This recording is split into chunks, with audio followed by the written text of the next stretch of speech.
What's going on, everybody? Welcome back to another episode of the Phaithful Fanatics podcast. Football is officially back. Thursday night opening game, Chiefs Texans tonight at 8:30. I'm joined by my guys Gint and George. How we feeling tonight, fellas? With football finally back? It's like Christmas morning, baby. Let's go. Just happy. We're back. We got like 2 hours until game time. Do this real quick. Watch some football. It's gonna be a hell of a night. It's such a weird feeling. Like I feel like normally, when hockey and basketball end in June and all there is baseball for the summer, you're just waiting for football to get back. And especially like when preseason games are going on, you're just like, okay, get this over with, get me to week one.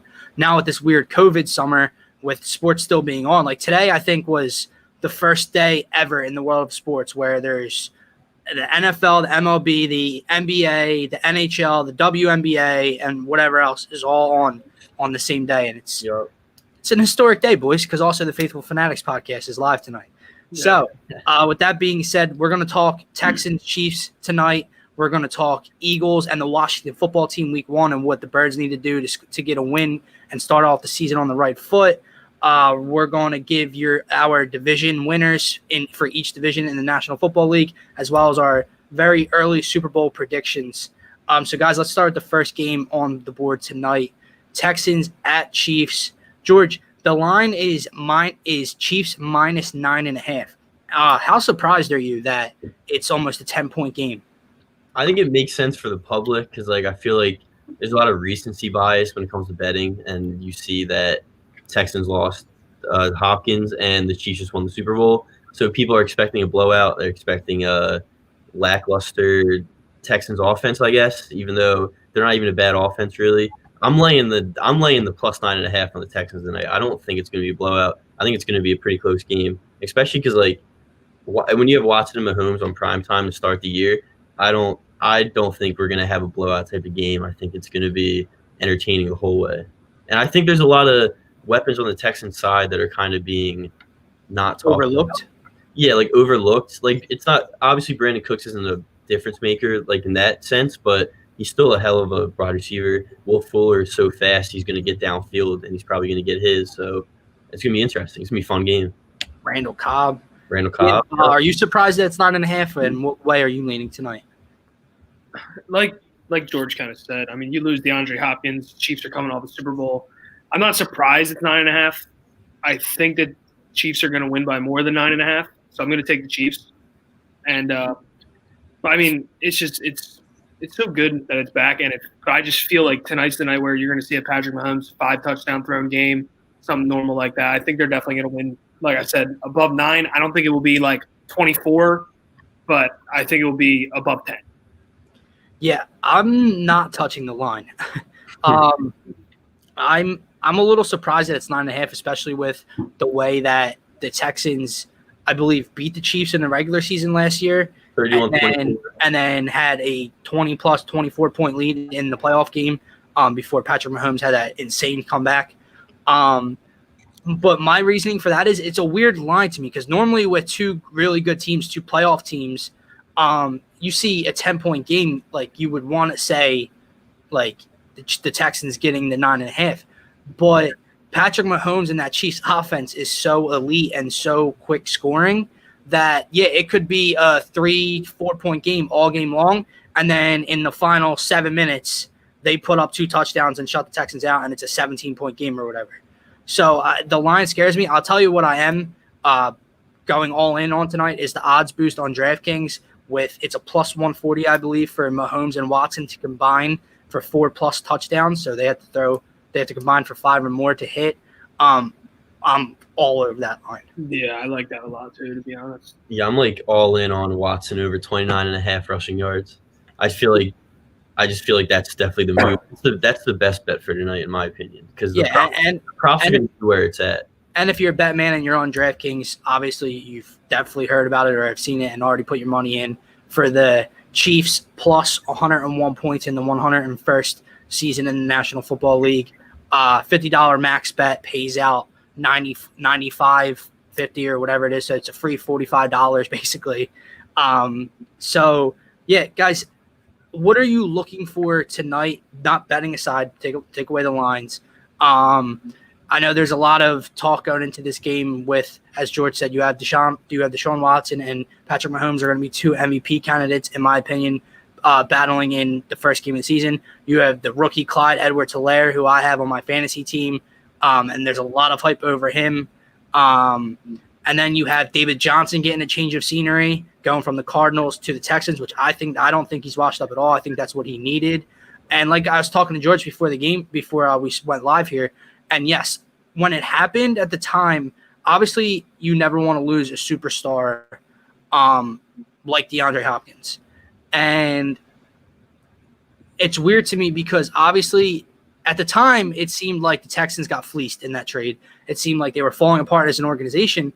But now looking back on it, like you brought in a running back who 2-3 years ago was a top running back in the league. And like I just said, I think he just needs to change the scenery.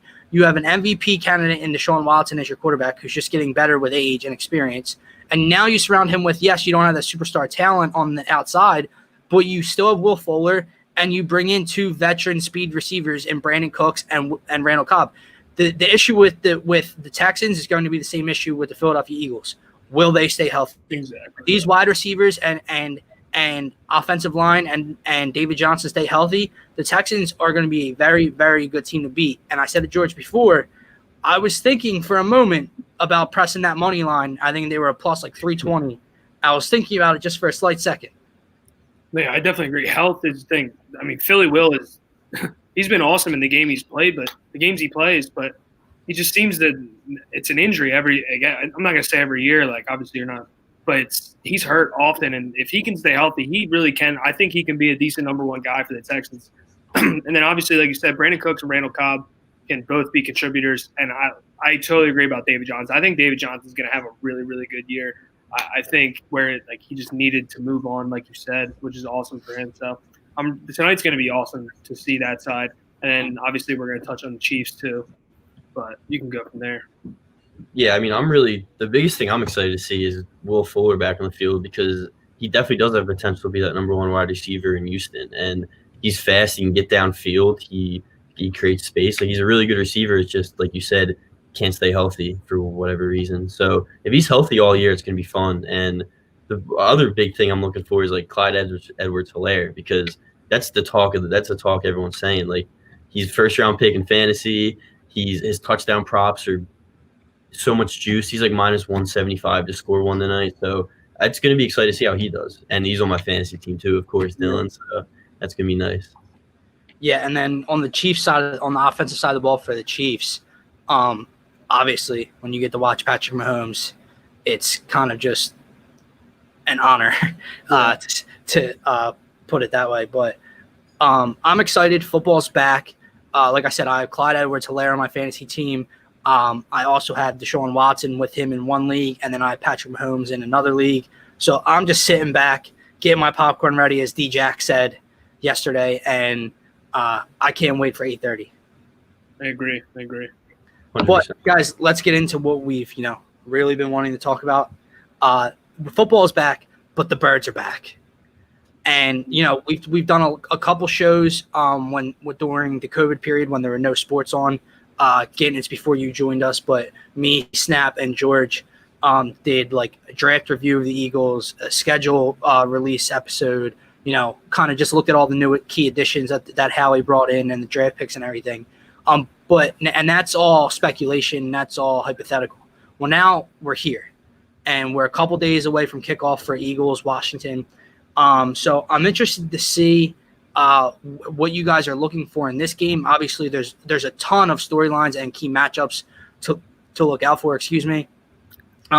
So George, I'll start with you. What are you looking for in the Eagles and Washington Week 1 game? I'm so excited to see D-Jax back on the field after that popcorn comment.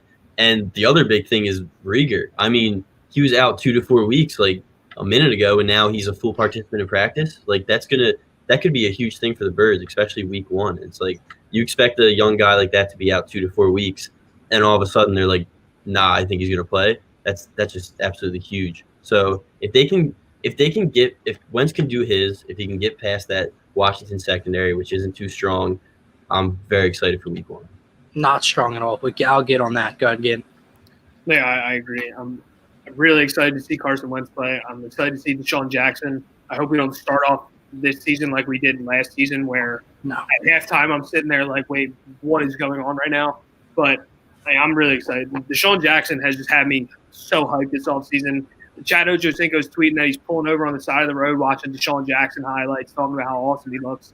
I mean, I'm definitely excited for the offense side of the ball. Defense side of the ball, I'll do anything for a Darius Slay pick 6 week 1. I think that would just be the icing on the cake. No, wait, not a pick 6. Pick 6, touchdown. Yeah, defense. I wonder what the line is on that. No, but yeah, we've mentioned everyone, but Miles Sanders is another guy. I don't know how much he's going to touch the ball Sunday because he hasn't really practiced that much in this training camp. So I think he'll obviously touch the ball the most out of the backs, but I don't know how much he's going to play. But it's going to be really exciting to see everything the Eagles bring out week 1. Yeah, you guys touched on a couple key things for me. First thing, George and again, you both talked about Deshaun Jackson being back. Look, we really only got one game of that last season, and in that one game, D-Jax had 2 50-plus yard touchdowns on beautiful throws from Carson Wentz to get them back when they were trailing early in week 1, again, as you said. And it almost looked like, they had never played together before. Like, D-Jax was way before Carson, obviously, in Philadelphia. And they looked like they had played together for a long time. So I'm looking to see how they get back on track. Their continuity and rhythm gets going early. Jalen Reagor, he's a full participant today.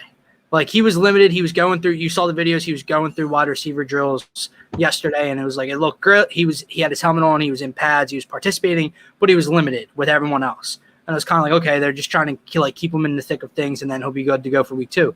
Well, everyone else is still limited besides Hargrave and Alshon, who were not participants today.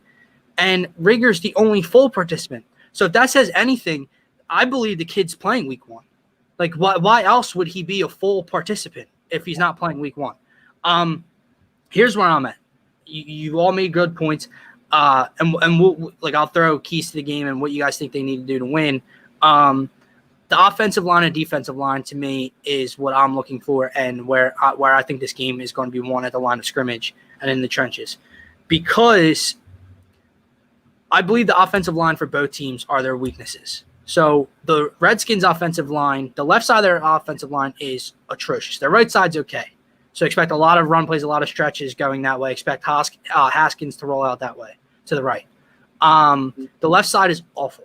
So, we talked a lot about it on the Party on Broad show on Tuesday night, and I think that was kind of the theme. And also how if Derek Barnett, because I know he's limited, if he does play and he doesn't get a sack week 1 against that left tackle, who I think has played 5 games in his NFL career, I don't think he will either, Ken. But then it might, week 1, it might still be time to move on from Derek Barnett. But so the Eagles' strength on defense, which has been going back since before the Super Bowl year, now they have a revamped secondary, but their strength is still going to be pass rush, run defense, and that defensive line. You have Brandon Graham, you have Fletcher Cox, you get Malik Jackson back, you have Derek Barnett. Josh Sweat has looked great in training camp. And whenever Javon Hargrave comes back at nose tackle, he'll be back. So I expect they need to get after Dwayne Haskins. And on the other side, I'm a little nervous because, look, Jason Peters came into Doug's office the other day, and, there's a lot of question marks because at first it came out that he just said, okay, I'll play left tackle. And then, he got his extension today, $8 million.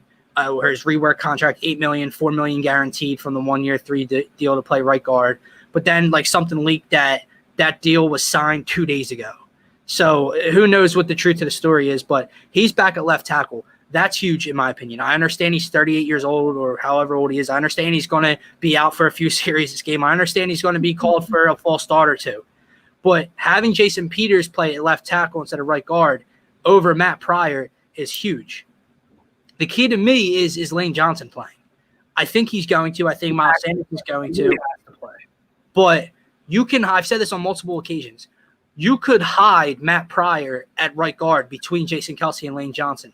You could not hide Matt Pryor at left tackle on an island by himself. So that in itself is huge. And we know that if there's a strength to that Washington football team's defense or team as a whole, it is their pass rush with Ryan Kerrigan. Now they added Chase Young, Montez Sweat. You have to keep Carson clean. You have to keep him upright. And if there's one weakness in Carson Wentz's game, it's he has a lack of awareness at times in the pocket, feeling pressure. Not all the time, but that's why he fumbles so much, especially from his blind side. He'll definitely. Like you just said, offensive line obviously really scary. The bodyguard's back at left tackle, like you said. He'll miss a series probably at some point. I think Carson will probably fumble the ball at one point on Sunday. I don't think he's going to throw any interceptions on Sunday, which I think is awesome to say with your quarterback. But like you said, our offensive line is it just doesn't look too hot right now. So I have high hopes for Sunday. I think we'll get into predictions, but I just think the offensive line is such a scary thought, especially with your quarterback that has had quote unquote trouble to stay healthy. Obviously, a cheap shot to the back in a playoff game shouldn't count as injury not being healthy. Yeah. So, but offensive line's scary. Yeah, it sucks that it's a weak position, and like obviously the bodyguard, like you guys said, he's gonna end up getting some false starts. He's not gonna play the whole time. Like it's gonna happen like that. But going into week 1 against the Skins, I'm just not the Washington football team. Yeah, the football. Yeah, see, I gotta stop. Like, I'm gonna keep doing that all year. But yeah, I'm not super worried about week 1. I hope if it starts out like it did last year and we go down like 17-0, yeah, I'll be scared. But until that happens, I'm not really too worried about week 1.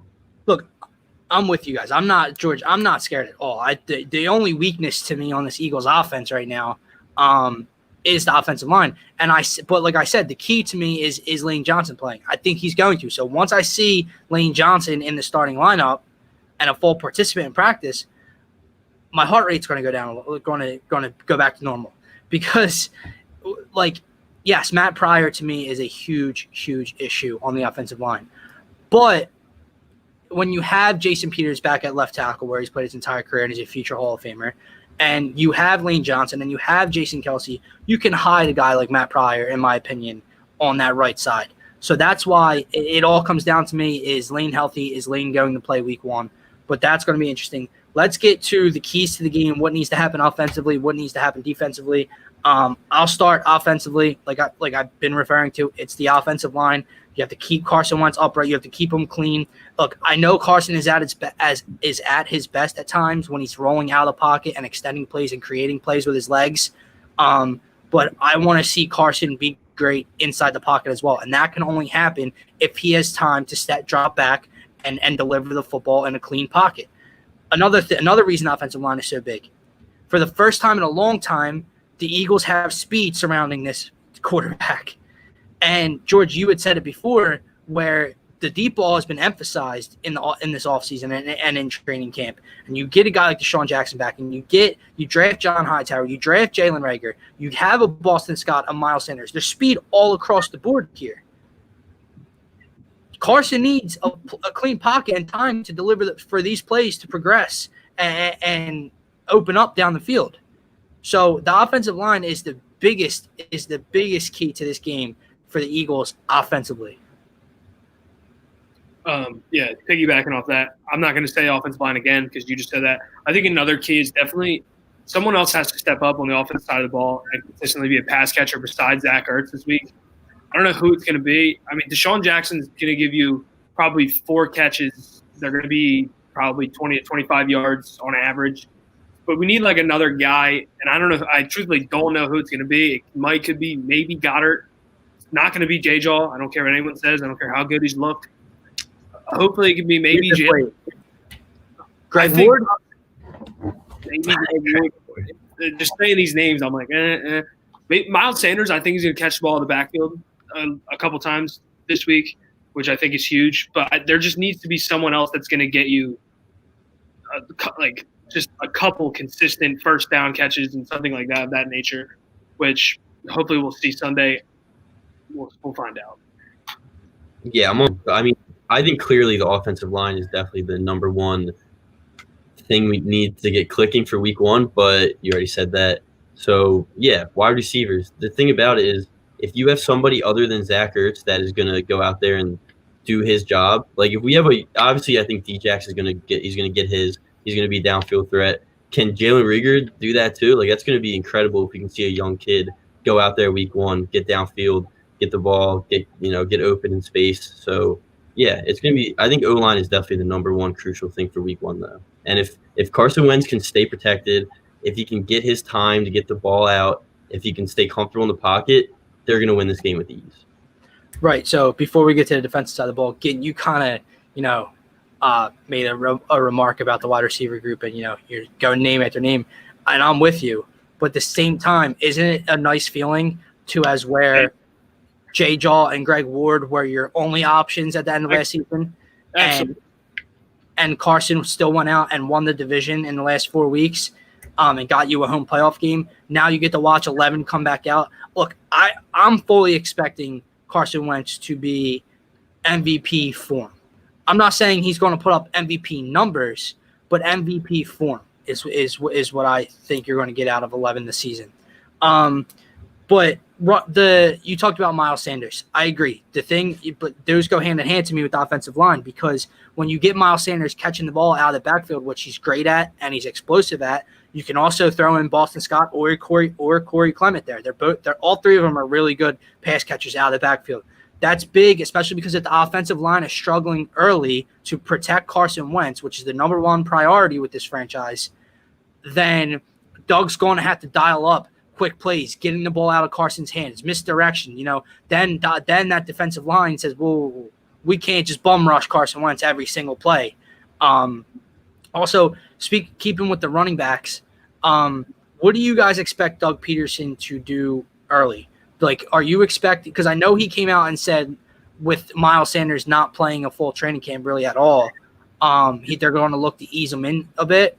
So do you expect Doug to come out and kind of pound Washington up the middle and run, or do you expect a 38-40 pass attempt game for Carson Wentz? I definitely think it's going to be a 38-40 passing game. I think you guys said it on the podcast you did the other night with the Eagles.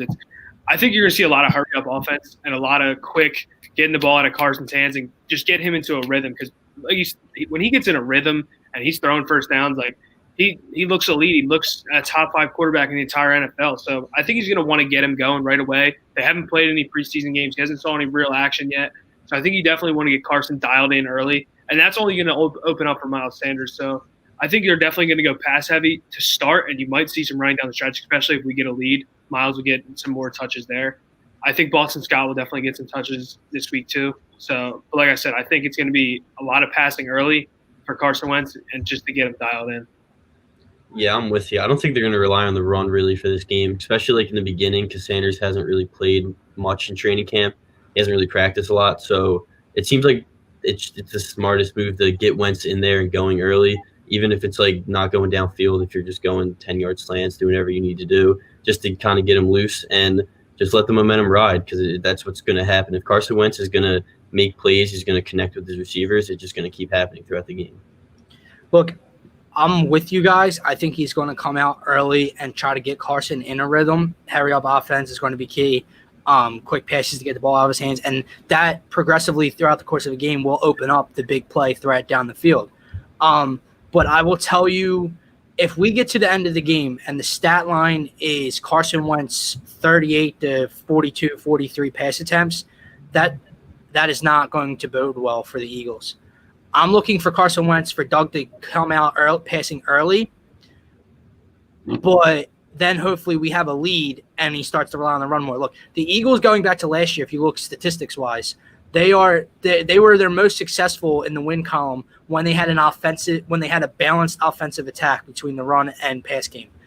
We all know Doug Peterson gets a little too pass happy, like his mentor Andy Reid does and did. So it is not going to be a good sign if Carson's throwing the ball 40 times week one, because that means the Eagles do not have a lead and are not trying to run, and are not in run out the clock mode. Pick up first downs, chunk it like. So I agree. I think he's going to come out pass heavy at first, but I it's got to be a balanced attack because that's when they are at their best. But I agree with that. moving on to the defensive side of the ball, which is where, we keep talking about all these wide receiver additions, but defensively, it's completely revamped. Like Malcolm Jenkins is gone. Jalen Mills, who was already on the team, but he stepped into that role. They brought back Rodney McLeod. The linebackers outside of Nate Gary look different. They've added some depth on the defensive line. They brought back Vinny Carey. They signed Javon Hargrave, who is not going to play week 1, but he's going to help Fletcher Cox out a lot this season. You get Malik Jackson back, who only played one half last year. But the secondary is where it's really come together, in my opinion. So what needs to happen defensively for this team to be successful? I mean, they definitely got to get to the quarterback 100%, especially like you said, half of the Washington's offensive line isn't very good. So cross our fingers on it for if Derek Barnett plays to get a sack. But you definitely have to get to the quarterback, get Haskins out of the pocket, which I know he's a tool threat. He can kind of get out and move a little bit. But you want to get to the quarterback.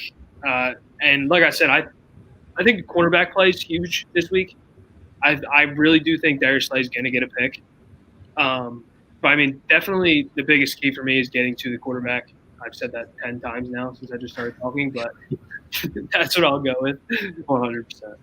No, I'm with you on that because, it's not like I feel like everyone in the NFL universe isn't sold on Dwayne Haskins. He's still that young kid that you don't know if he's good or not. I don't think he's good, but that's just me. And if you can get to Haskins even early and get pressure on him, he's not going to be able to get the ball out. That's a huge factor in winning this game, especially because, besides Terry McLaurin, who are you scared of out of those Washington receivers? It's really nobody. And I definitely am very excited to see Darius Slay in the Eagles uniform on Sunday. That's going to be fun.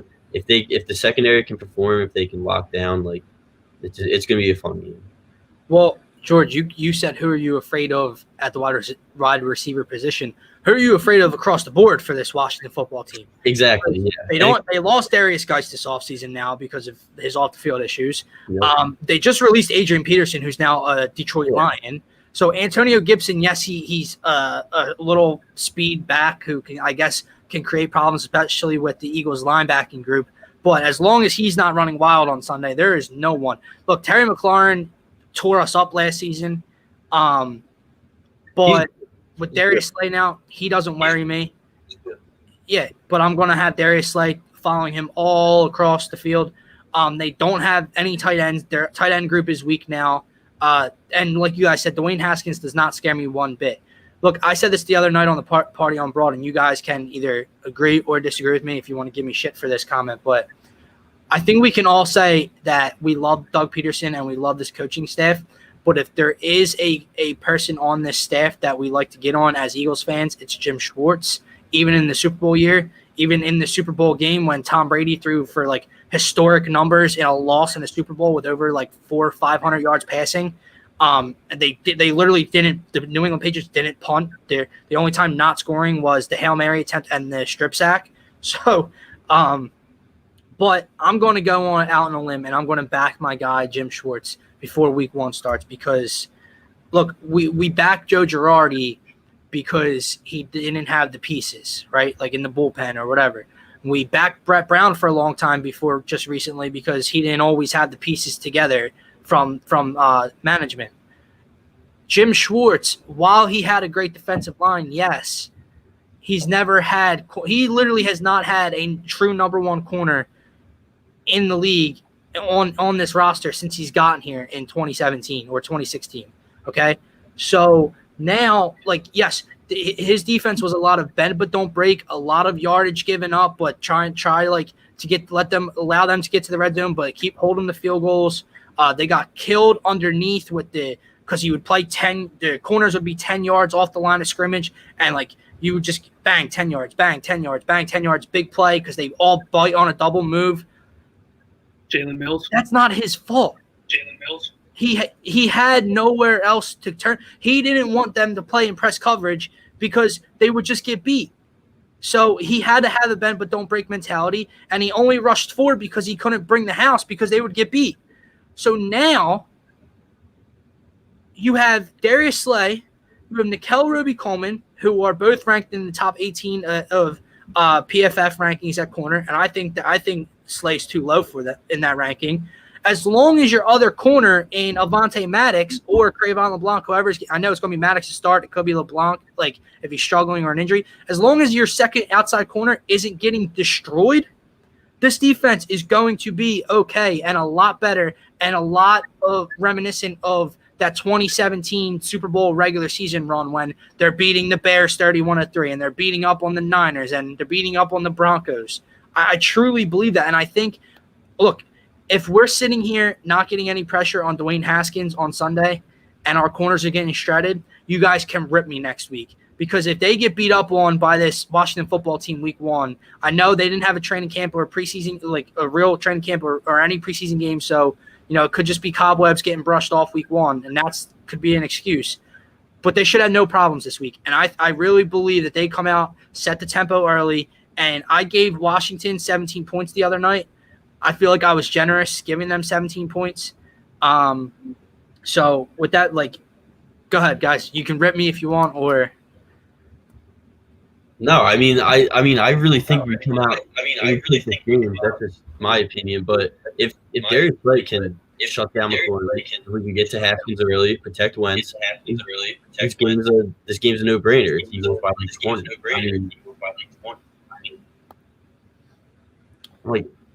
I think I'm echoing too. George, yeah, we're losing you a little bit, buddy. Gotcha. Go ahead, Gant.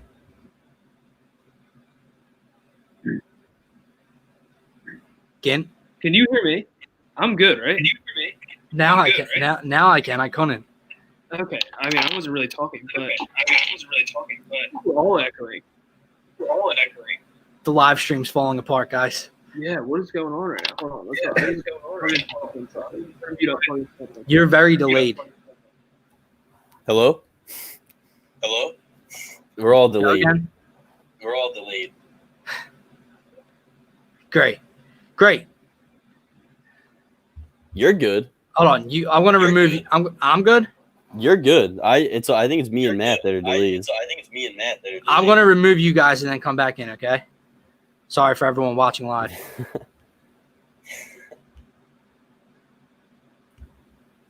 Hello?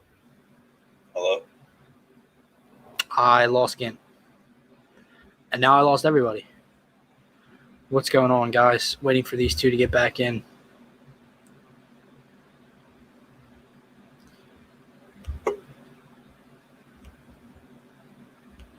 Dylan. Try now. What's up?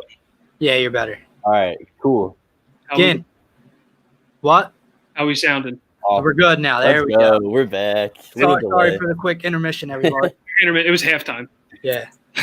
I think just feeding off of, I guess, just our vibe for Sunday, right? My comments, what you might see. The Jim Schwartz comments. No, yeah, I heard that. I guess we're gonna back them. I'm not huge on backing bad coaching, but I'll give you the benefit of the doubt this week, and then we'll find out Sunday night if we're boys still. George, are my comments too outlandish for you? Yeah, no. We can back them, of course. We're going into a new season, and we're starting off against the Washington football team. Don't even have a name. They don't really have much talent like the Eagles do. No skill. So yeah, of course, I'll back them for week 1, and then we'll see how the season goes. And just like Matt said, I'll talk to you Sunday night. Okay. Predictions. What's that gasp of air? You look frustrated. Yeah, the game didn't even start yet. I'm a little under the weather, buddy. Yeah, we know that. All right, sorry. But okay, final predictions and score prediction for this Sunday. Again, I'll let you start. 31-10 Birds. God damn. I thought I was feeling confident. I just don't see how they beat. Have you ever just looked at something and been like, wow, we're better than that? That's them. We're just better. So I'm going to go 31-10. George? Yeah, I'm going 34-13, and I'm hammering that Eagles -6.5 on DraftKings. Yeah. Absolutely smashing that. I mean, yeah, I'm a little nervous because I had the same feeling as last year, and last year it was like a close game. It was scary the whole way. So I think this year's just a different vibe. I think we go out there. I think we kick their ass, start the season off right, and just like we should. I mean, we're just better than them flat out. Look, I had 27-17 the other night. Like I said, I think it was too generous. I'm leaning with you guys on the Washington end. I'm going to re-pick my score, but I'm going to keep the Eagles at 27. I'm going to say 27-13. They win by 2 scores. I'm also going with George and smashing that -6, -6.5, whatever the line is for the Birds on Sunday. Eagles win. Eagles win are easy, and they start 1-0 in this 2020 COVID season. And Darius Slay gets a pick 6. If Darius Slay gets a pick 6, you have to wear a Cowboys jersey on the next show. No, that's fucked. It's fucked up. No, that like doesn't. You gotta buy him a 30. Yeah. If Darius, I'll buy you 2 30s. 2 30s. All right, cool. If Darius Slay gets a pick 6, not a how pick. How about 6 30s for the 6? How about now? 6 30s. Break the bank. How about now? No, I'll go one step further. If Darius Slay gets a pick 6, I will give you my winnings in my DraftKings account from that day. Yo. Yes, sir. Oh, I don't like that. Down. I don't like that. I'm down. Kid's been on a heater. Moving on though, guys. Let's get into, since like the NFL season is upon us, week 1 starts tonight. Let's start with our AFC division winners and predictions. Look, the season's a long season. We all know that in the NFL. Injuries occur, trades are made, so we don't know what's going to happen through the course of the season. But it's always fun to predict, right? So, Gint, we'll start with you. We'll go division by division. Everyone give their pick. AFC East. I'm going to go with Buffalo. The Buffalo's going to win that division. People are pretending like New England. I'm not going to say they don't have a shot, but New England's not going to win the division. Buffalo's going to win that division. George? Yeah, I'm completely with you. I have the Bills winning that division. I think the Patriots going to I don't want to say put up a fight, but I think they'll put up a fight. I think they win 7-8 games probably. And I got the Bills at 10 wins, so I have the Bills winning that division. Yeah. I also had the Bills. Did you guys see Dominique Foxworth said that Cam Newton's going to win the MVP this year? Wow. I will say I'm excited. I'm rooting for Cam. I'm rooting for Cam. I hope he balls. I'm rooting for Cam. I'm excited. Too, but he's just not going to win MVP. No. With all dude, how many defensive players did they have drop out for COVID? Like they had 7 or 8 starters drop out. Look, I know they're secondary. They still have the McCourty brothers back there. They still have Bill Belichick. I understand all that. I just think the Buffalo Bills are the better team. They were in the playoffs last year. They blew a lead to the Texans on Wild Card Weekend and lost that game. I'm not a huge Josh Allen guy, but they did add Stephon Diggs this offseason. So, I'll say and I do love McDermott. I'm excited to see Cam in that system with Belichick, but all around they just don't have the receivers for Cam to actually pull off an MVP victory. That would be ridiculous. And Belichick doesn't have that defense, in my opinion. Look, he could come out and shock the world because it's just plug and play his system, next man up.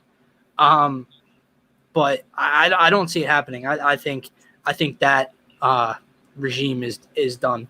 Going to the AFC North, George, we'll start with you on this one. All right. Well, I mean, is this even I'm pretty sure we all have the same one, Baltimore? No? Yeah. Are you kidding me? Yeah. I mean, I don't even know if I have to explain it, but they're just the best team. They're just the best team in that division. I don't think it's arguable. I don't think it's arguable the best team. I agree with you, but I think that division is going to be a lot tighter than what you're coming off as. Yeah, I think it'll be I guess you could say tight. I don't see the second place team being a game back from the Ravens. Nah, yeah, I think the Ravens are going to win 14 games this year. Yeah, I'm at 13, so yeah. And I think Pittsburgh might win 10. Yeah, exactly. I don't think Steelers are a good team, dude. They are, but they're not a 13-win team. Yeah. Their defense is elite. They're a good Big defense. Ben's back. They're defense. They're a 10-win team at ceiling probably. Yeah. I'm laughing at Big Ben. He threw for 5K last full season he played, but I think Baltimore's hand in hand. I'm just saying. I had Baltimore winning that division too, but look, all their division games are going to be close. Look, the Bengals to me are going to be in the basement, but it's just going to be fun. You have a healthy AJ Green, Joe Burrow, Joe Mixon, like that, Tyler Boyd. That offense is going to be a lot of fun to watch. The Joe Mixon guy this year. The Cleveland Browns. Look, Odell's like you have Odell, you have Jarvis Landry, you have Austin Hooper, you have David Njoku, you have Kareem Hunt, you have Nick Chubb. And what's been an issue? Yes, Baker needs to be a lot better. I don't know if he's going to, but coaching, and they're under a new coaching staff. If like that, those games are going to be really competitive. So 14 wins, I think, is a lot for that rate for the Ravens. I think the Ravens are more of a 12-4 kind of team this year. AFC South, I'll start this one. I'm going with the team that's playing tonight in the Houston Texans. Gardner Minshew is absolute garbage. Anyone that is a fan of his, just please don't watch the show.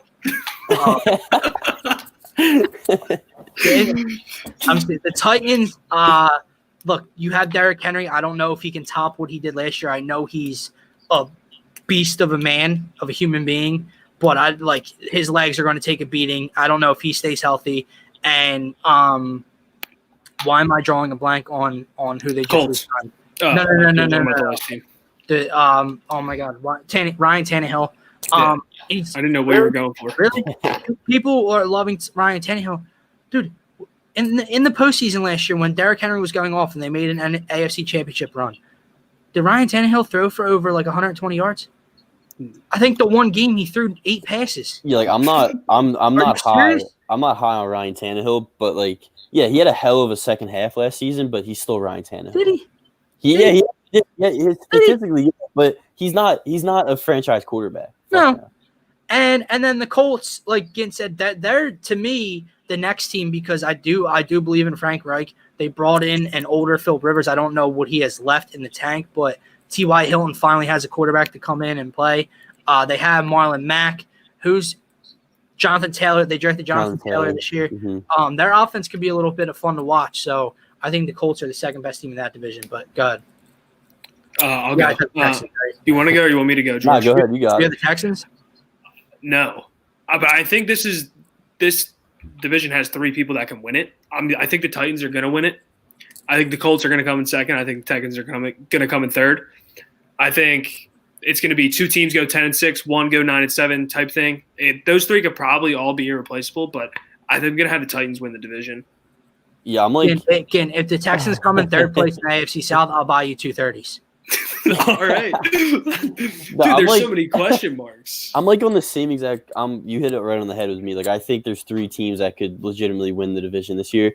And I am going back and forth on the Colts and the Texans winning it. I think the Titans, yeah, I'm gonna go with the Colts just to switch it up. But I'm gonna go Colts, Texans, Titans, Jags. That's what I think it's gonna be. But I think that division is it's gonna be fun because legitimately 3 teams can win that division. The Jags are going to be the worst team in the NFL. The Gardner Minshew is so bad. He's not so good. Bad. He's just like a face for Barstool to love. Exactly. Yeah. And for all you Nick Foles, you Folesians out there, he took Nick Foles' job, okay? He took it. Get that through your heads. Gardner Minshew took Nick Foles' job. And then he went to Chicago and couldn't even beat out Mitch the Bitch Trubisky. Okay. What are we going? We're going the Chiefs. Yeah, the West. Come on, dude. Yeah, do we even have to touch on that? Chiefs are going to win that division. Everyone's going to pretend like the Raiders are good in week 11. They're not going to make the playoffs again. Raiders are going to lose week 1 anyway. I think the Broncos are the second best team in that division. Well, they just lost a lot of injuries. Cortland Sutton's out now too, so that's they lost Cortland Sutton. I know Von Miller. Yep, today. Cortland Sutton got hurt today. Today. For the year? I don't think we know yet, but he's not going to play. He's probably not going to play on Sunday night. Damn. Yeah, it's crazy. Monday night. Oh, I can't wait for Drew. I can't wait for Drew Lock to tear apart your Tennessee Titans on Monday Titans night. +2. I can't wait. Let's go. Titans +2. All right, go. So mad. Don't be mad. Where are we going next? He threw 8 passes in a playoff game, dude. Derrick Henry. Where are we going next? Derrick Henry ran for 365 yards, and it was, oh my God, Ryan Tannehill. We're over to the NFC now, dude. I didn't pick my wild cards. I didn't do that either. Yeah. Let's just do winners. What do we want to start? NFC North? You want to save the NFC East for last? No, I want to start the NFC East because it's obvious. Oh. Because it's obvious. And Gant, if you say what I think you might say, if you say No. I think the Eagles are going to win the division. Okay. Because we were gonna have a real big issue. 11-5. 11-5. George? Yeah, I think the Cowboys go 12-4 this. No, I'm just kidding. No, Eagles division winners. Are you kidding me? The Cowboys. If we're talking about what it looks like who should win the division, the Cowboys should have won the division last year, right? Like, come on. This year the Eagles win it again, back to back. It's gonna happen. We go 11-5. Intern Dave on the board. Oh, that's Intern Dave. I was like, I've seen that guy before. Who is that? Oh yeah, Intern Dave. Washington football team. Intern Dave is if the Washington football team win this. You're about to owe a lot of 30 racks. No. If the Washington football team win this division, I will pay him for his time interning this semester. $20 an hour. $25,000. Count up all your hours that you have logged in. I'll give you $20 an hour if the Washington football team wins this division. He's not a Washington fan, is he? No. Okay. All right. But he's like Guinea. He likes to get under your skin a little bit. It's Birds easy. Look, if Dak Prescott couldn't win the division last year, why didn't win this year? I understand they who did they just bring in on the defensive line? What? Oh, I was talking about CeeDee Lamb. No, they drafted CeeDee Lamb, but I know Gerald McCoy's out for the year, but they brought in another person on the defensive line. But they lost Byron Jones. So look, I don't know. I don't get how and it's every season. I'm so over it, and I'm sure we'll be talking about a lot throughout the course of the season. But it's like every single year, and I don't know why it bothers me that like Vegas has their odds here and the Eagles here, or ESPN's power rankings have them 5, the Eagles 6 or 7. But every year, it's like they get this top 5, top 6 like mentality from people, and they're an 8-8, 9-7 team. I don't care that they brought in Mike McCarthy until Dak Prescott proves to me that he's going to win 11, 12 games. They're not winning this division. Dude, yeah, the only reason not a good coach. Yeah, that's what I was gonna say. The only reason we should care about them bringing in Mike McCarthy is that Jason Garrett's gone. Like Mike McCarthy isn't a huge step forward for them. It really isn't. Dude, he's like wasted Aaron Rodgers' prime for how long? Exactly. Dude, I mean, they won a Super Bowl out of it, but Dak Prescott couldn't win the division last year, while he couldn't get in the end zone. They didn't score a touchdown in Week 16 against the Eagles. They put up what did they put up? 6 points, 9 points or whatever in Week 16 to basically lose the division to the Eagles, who had the 3 of us. Carson Wentz was throwing to the 3 of us. So no, there's just no way that I believe that the Cowboys win this division, and I'm going to have to hear every week until probably Week 15 or 16 that they're going to win this division, and then they're just going to sink. Because Stephen A. Smith, I don't know if you guys watch First Take a lot, but it's absolutely hilarious. But he's right. What can go wrong will go wrong for the Dallas Cowboys, and that's just a fact. But I will say, I don't know if you guys saw before we move forward to the North, Skip Bayless today. Yeah, about Dak. What an asshole. What is wrong with him? What did he say? Dude, it was so bad. Dak came out and said that because his brother passed away, apparent like suicide or whatever. So he came out and said like during COVID he like was battling depression and like couldn't even get up to like go work out or anything. And I'll have to send you the clip where you can find it. It's all over Twitter. Yeah, everyone looked at it. Skip on Undisputed today. They were talking about it. And he, like, I don't even know what he was, like, trying to say about leadership, like being the quarterback of the Dallas Cowboys or being the quarterback of any national pro football team is, like, the ultimate test of leadership. And, like, this made him, like... Yeah, like, he was, like, they're looking at you, like, during this time. Like, you need to be, like, a leader in this... Like, what... Like, it made like it was ignorant. It was just an ignorant ass comment. Like it was bad. That's why I love on inside the NBA when Charles Barkley just goes at Skip Bayless. Yeah, that's the best. Skip's going to get suspended. I assume because that's a bad. I got to see the clip. I don't know what the clip is, but you just don't comment on those kind of things. No, and he started the conversation. Yeah, it was bad. He started the conversation by saying like I know that I really care about this I know this is topic, going to sound like blah, but blah, and then he's but like, but like that's like, you know, when racist people say, I'm not racist, but, and then go on and say some racist ass shit. yeah, Like that's exactly what this was. It was just ignorant and it was just so stupid. So he's definitely going to get suspended, but I hate Skip Bayless anyway. So, yeah. excuse me. So now we're going up north. Yeah, we're going up north to the Vikings, Packers, Bears, and Lions division. George, you can start this one. Yeah, dude, I've been back and forth on the Vikings and the Packers for a while now. Me too, bro. It's tough, but I'm gonna lean Minnesota to win the division. But I don't think it's gonna be like, I think it's gonna be a dogfight the whole way. I think it's gonna be like a 1-game difference between who wins the division and who doesn't, and maybe second place gets the wild card. I'm going Minnesota to win it. Yeah, I'm going Green Bay, but like you said, I'm gonna go 1 game and the other team gets the wild card. The winner, I'm gonna say Green Bay wins. I'm gonna say they're gonna get 11 wins, and I think Minnesota will get like 10 and get in and get a wild card spot. But those two are obviously, that's gonna be a really good division to watch this season. Well, not a really good division, really good top 2 teams in the division. Yeah, I agree with you guys that both teams are going to make the postseason. Intern Dave, get off my page. Off my page. But I'm with Ginn here. I think that the Packers win this division. When it's 2 tight teams like this, I look at 2 things. Like it's why I give the Eagles. I've been giving the Eagles the edge over the Cowboys because I know the Cowboys are a talented team. But I look at quarterback and I look at head coach when the rosters are very close. The Vikings and the Packers are not far off, but I look at Matt LaFleur and I look at Aaron Rodgers, and they're the better head coach, the better quarterback. And I feel the Packers did nothing to address their needs this offseason, to address Aaron Rodgers' needs this offseason. Drafted Jordan Love. Drafted a quarterback in the first round. Yeah, drafted his replacement in the first round. Not that we can really laugh as Eagles fans because we drafted Jalen Hurts in the second round. But okay, whoa. We're not talking about that. We're not talking about the Eagles. Yeah. But also the Vikings didn't do anything, and they lost Stephon Diggs and they lost Everson Griffin. So I just had to give the edge to the Packers, but I do think Minnesota is a playoff team this year. Moving on to the AFC South, probably the most controversial, that's a good word, to a sense, division this season. I'm going to start it off, boys. The Bucs take this division.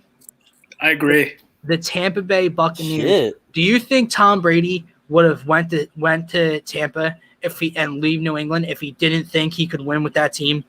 Leonard Fournette, I know he battles injuries, and he was outside of his rookie year. He was a little bit of a disappointment with the Jags, but the Jags are a terrible organization. They have a terrible offense.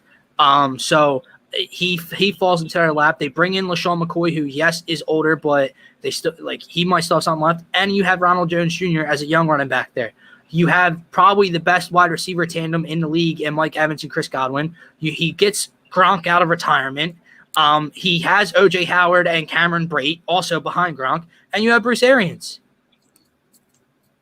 Yeah, no, I agree. I'm going to take the Bucs too, and I know it's probably like a lot of people just love to hate Tom Brady, which they should because he's been so good forever. But like Dill said, there's no way he is not going into a winning situation. I think they're going to win the division. I think New Orleans is going to make the playoffs still. I think New Orleans is going to be good, but they'll be the first wild card team. Yeah.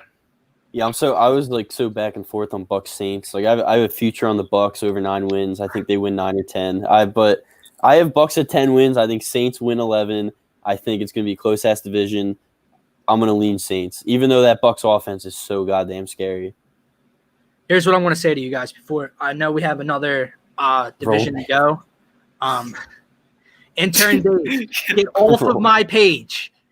Intern Dave's got a parlay of the Panthers win the division, the Lions win the division, Washington win the division. It's going to pay out $4.5 million.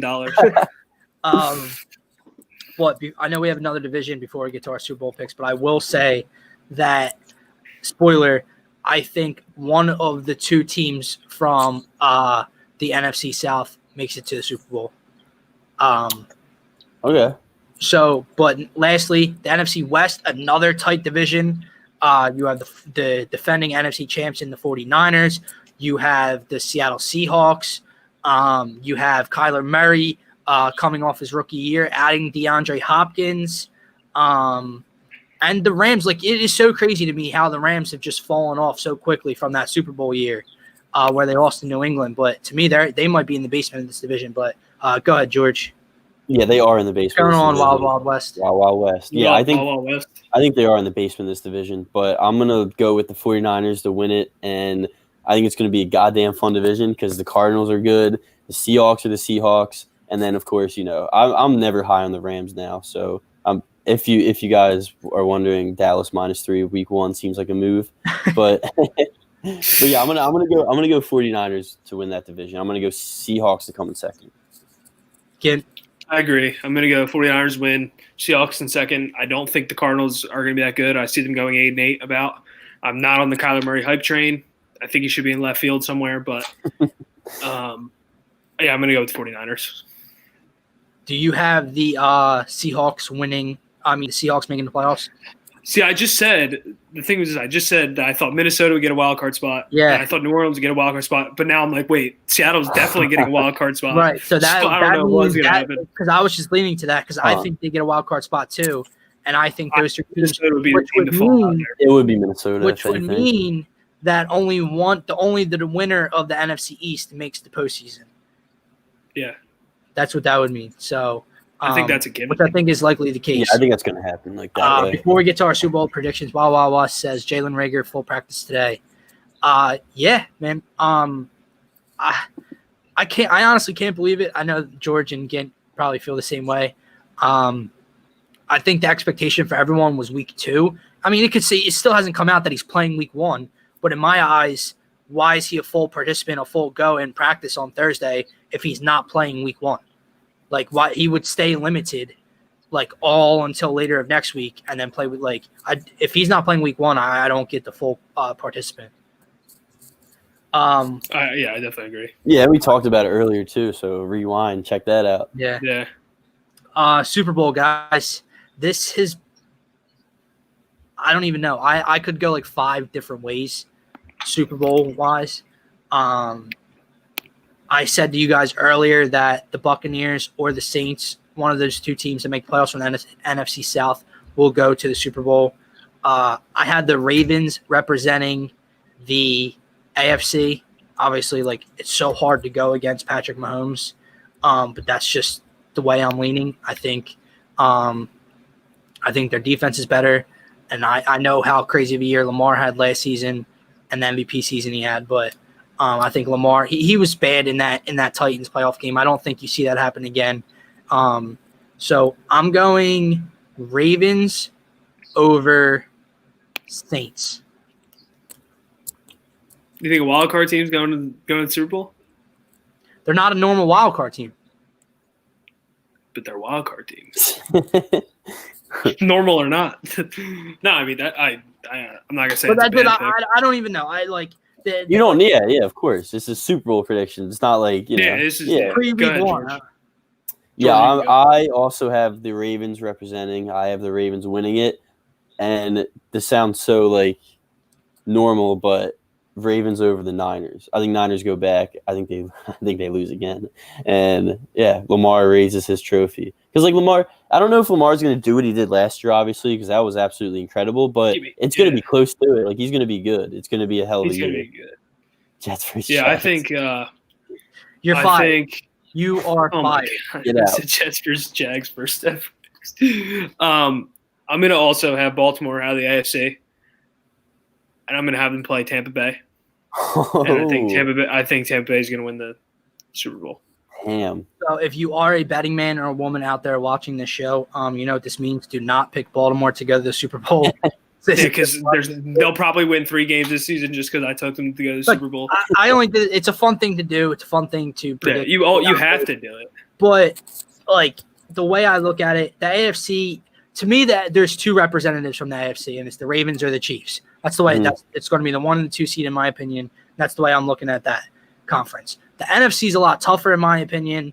Obviously, part of you wants to say the team behind me because I do think when they're healthy, they're talented enough to do it. But I didn't want to be that guy to come out on a Philadelphia podcast and say the Eagles are going to the Super Bowl. But I think it's definitely a possibility. I want to go on record saying that before the season starts. The Packers with Aaron Rodgers always has a chance. I just don't think they're deep enough. The Bucs, the Saints, the 49ers, the Seahawks, any team I think in the NFC outside of Minnesota, if that's the playoff picture that we laid out, I think any team in the NFC can reach the Super Bowl. But Wild West says, would you start Gronk in fantasy? It depends. It really depends. It just depends on your tight end situation because he's definitely not a top tier fantasy tight end this year. But if that's your best option, there's only 3 top tier. Yeah, there's not a lot of great tight ends for fantasy. So yeah, if you have to do it. Yeah, the way I look at Gronk this week in fantasy is that it's Tom's week. It's Tom's first week in an actual game. There was no preseason, like we keep alluding to. So he hasn't been with Mike Evans and O.J. Howard and Chris Godwin for a long period of time. Gronk's always been a safety blanket in New England. So if there was a week to start Gronk, in my opinion, it could be week 1 because it's going to be old reliable, in my opinion. When things break down, that's going to be who he looks to. I also don't know how much playing time Gronk's going to get. I really don't. Because he's not just going to push out coming out of retirement. He's not just going to push out Cameron Brate and O.J. Howard just like that. They're going to get playing time as well. But intern Dave's real pick, Chiefs. Thanks, Dave. I like the other one better. Yeah, I've seen that one. I hated picking the Saints because I feel like that ship's just like just sinking. Michael Thomas just cries about everything. He's on my fantasy team this year. He's good as hell. Don't get me wrong. I think he's the best. I think he's the best wide receiver in the NFL. I argue with a lot of people that he's better than DeAndre Hopkins, better than Julio Jones, but like, dude, you can't just cry about everything. Like, you just can't. I think Julio Jones is the best number 1, best receiver in football. Give me Hopkins. Like, what? Hopkins. You think Hopkins? We all just took a different guy. Yeah. Like I look at it as if I was building a franchise and I had to pick a wide receiver to start my franchise. I'd go Julio Jones. Michael Thomas. Larry Fitzgerald. Yeah, maybe 12 years ago. Yeah. All right, guys. So week 1 NFL. We've all had similar. We all had the Ravens going to the Super Bowl. We all have pretty similar division picks. We all have the Eagles coming out victorious in week 1 over the Washington football team. Any Phillies? Anything you guys want to plug for Phillies? Yeah. We're up Keep winning games. Yeah, we're up 3-1 right now. Are we? We have a really bad history of winning when we're on the show, and then we all get off and we lose. Yes, all the time. Well, like the best catcher in baseball just came across the plate a few innings ago, Andrew Knapp. So that's cool. We got a 3-1 ball game now. Jesus Christ. Yeah. What game in this 7-game road trip to Miami did we play 6-0? Oh yeah, we're gonna eventually, and that's gonna suck. Have you seen like how filthy he looks? If we don't, have you seen how similar he looks to Pedro? He looks like Pedro Martinez. Yeah, I've been screaming that for like 3 years. Like he's the next. I went on a rant last night on spitballing with me and Mike Small, and I'm gonna end the show. I'm gonna end the show. Thank you again for saying this. Matt Klentak needs to pull his head out of his ass immediately and sign JT Realmuto but it's not just for the simple fact that you will lose the best catcher in the game. It is for the fact that the kid you gave up to get him, the big piece in the trade, in his first 4 career starts for a shitty organization, mind you. I know they're keeping up in the playoff race right now, but they're a shitty team. He's 4-0 with, I believe, a 1.80 ERA, a 0.92 WHIP, and 25 strikeouts to 2 walks in his first 4 starts. He made Ronald Acuna Jr. look slow 2 or 3 nights ago at the plate with 99 up and over. Made his bat look slow. Made him look absolutely silly. And that is just, I don't even know what else to say. You will lose the best at the position, and you will have given up the best young pitching prospect you've had in a long, long time. Yeah, no, that's the thing. Like, when you traded JT, you knew you were giving up a future ace. Like everyone knew what 6-0 was going to be. It was just like, can he stay healthy? This man pumps 100 like it's nothing. So if you don't re-sign JT, that was the thing the whole time. Like the trade's going to be a failure no matter what. I love Sixto so much, man. Like watching that guy He's so pitch good. is absolutely ridiculous. Yo, can someone else? Because Wild Wild West just posted this: Atlanta Braves scoring 29 runs against the Marlins, but Phils can't seem to beat them. I agree. I think the Phillies are going to show that they are a playoff contender this series. Being that there's only 21 games left in the shortened season, they're only, I believe, 2 games up against Miami going into this. So I think they're going to impose their will and win 5 of 7. I really do. At minimum, you have to take 4 of 7, but I think they get 5 here. But can we? I know I'm just bouncing all over the place today, but that comment made me think when Tatis hit that grand slam and the Padres broke, everyone was going off about the unwritten rule in baseball. Well, ever since that happened, we've had the Giants score 20-some. We've had the Braves score 29. The Brewers shut out the Tigers 19-0 yesterday. But there's no talk. People just want something to complain about. Why and would you not? Tatis is awesome. The biggest thing about it is just pitch better. If you're giving him 3-0 down the pipe with bases loaded, it's Fernando Tatis. He's arguably one of Don't go down 3-0. He's Throw a strike. He's swinging the damn bat. He was the leader for MVP at the time. He's swinging the damn bat. Get the unwritten rules are absolutely stupid. It makes no sense. Let the kids play. I can't believe we're talking about Major League Baseball and professional late 20s and 30-year-old and 40-year-old men here, and we're sitting here bitching and complaining about that he hit a home run off me late when they were up by a lot. Throw a better pitch. Game's never over. There's no timer in baseball. Don't give up a dinger. How about that? Game's never over. Swing away. All right, guys. Well, thank you for watching another episode of the Phaithful Fanatics podcast here on the Painted Lines. We will be back next Thursday. Hold on. We have one more comment by Wild Wild West. Hey, just wanted to say that the Eagles need to do better on special teams. Last time they had a kick return for a touchdown was in 2016 by Smallwood. Do you agree? I absolutely agree, and I think they will be better this year. I think they have multiple options to go to. You're not going to see Deshaun Jackson back returning punts, but that's why you have a guy like Boston Scott with all that speed. You have a Jalen Reagor back there. I think John Hightower, I don't know if he'll play a role returning kicks or punts, but yeah, I absolutely think they need to be better. Special teams is very overlooked, but the Eagles, I agree with your point that the Eagles need to be better. I guess offensively on special teams, if that makes any sense to you, returning kicks and punts. But the Eagles have always been a pretty sound team, at least recently, defensively, if you want to say, on special teams and kick coverage. And intern Dave wraps it up perfectly. Go Birds, go Phils, and RIP to the Flyers and 76ers. Go follow us on Twitter at Phaithful Fans. Go follow us on our Instagram page at Phaithful Fanatics. And go Birds, everybody. Thank you. Go Birds.